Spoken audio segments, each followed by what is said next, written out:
The sound echoed harshly beneath crystal chandeliers, blending with soft background music in a way that made the moment unbearable. At one of the round tables sat Marissa, her lavender dress fluttering slightly as her chest rose and fell with restrained breaths. She wasn't sobbing loudly. She never did.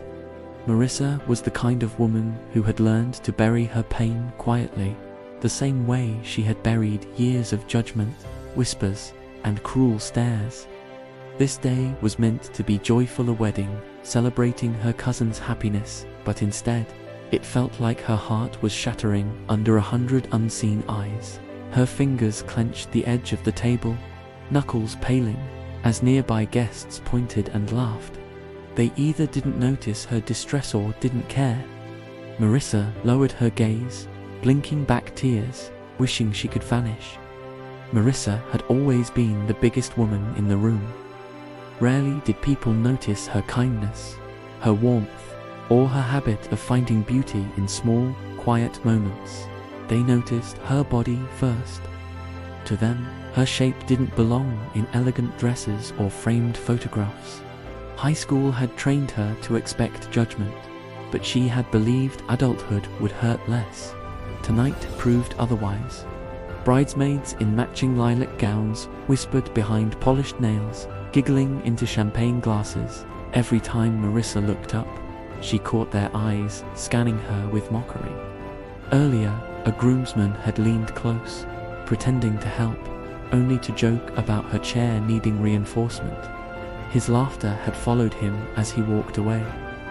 Already overwhelmed and alone, Marissa folded inward, shrinking emotionally even though her body never could. She wanted to celebrate. She wanted to belong, but the glowing lights of the hall only highlighted her loneliness. Her family was scattered across the room, busy with laughter and dancing. No one noticed what was happening at her table. No one except one man. His name was Cole Renwick, a single father, attending the wedding as a distant friend of the groom. He stood near the back of the hall. He didn't look like the others in tailored suits. His plaid shirt, rolled sleeves, and weathered presence gave him a grounded air. Life had shaped him differently. 5 years earlier, he had lost his wife to illness and raised his son alone. Since that loss taught him how quietly people suffer and how pain often hides behind forced smiles. As Cole watched Marissa struggle to hold herself together while others mocked her, something inside him refused to stay silent. The cruelty intensified. Guests leaned toward Marissa as if she were an exhibit. A woman laughed openly, pointing, while a man bent down to whisper insults disguised as concern. Tears spilled freely now. Marissa wiped her cheeks, but the tears kept coming. Her breath trembled as humiliation wrapped around her. That was when the energy shifted. Cole began walking forward, not rushed, not angry, but deliberate. Conversations softened, laughter faded. People noticed the calm intensity in his steps. He wasn't there to make a scene. He was there to stand beside someone who had been left alone. Marissa didn't see him at first. She stared at the small floral centerpiece, gripping it as if it might steady her. She no longer expected help.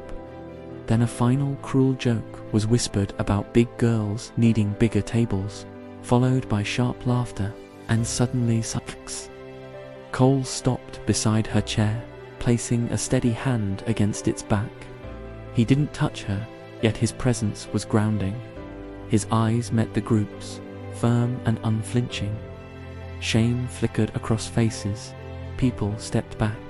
Marissa looked up, her eyes red and confused. She didn't know this man, but she saw compassion, strength, and safety in his expression. For the first time that night, she wasn't alone. Cole didn't raise his voice. He didn't need to.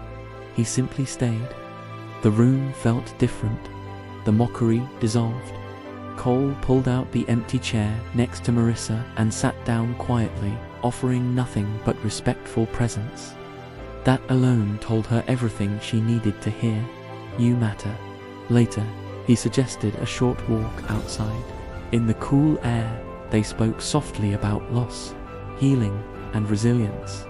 And for the first time in years, Marissa felt seen not for her size, but for her heart. When they returned, the whispers were gone, the laughter had disappeared. The night hadn't begun with kindness, but it ended with courage, comfort, and a powerful reminder. Kindness from a stranger can change everything. Subscribe for kindness. K for kindness.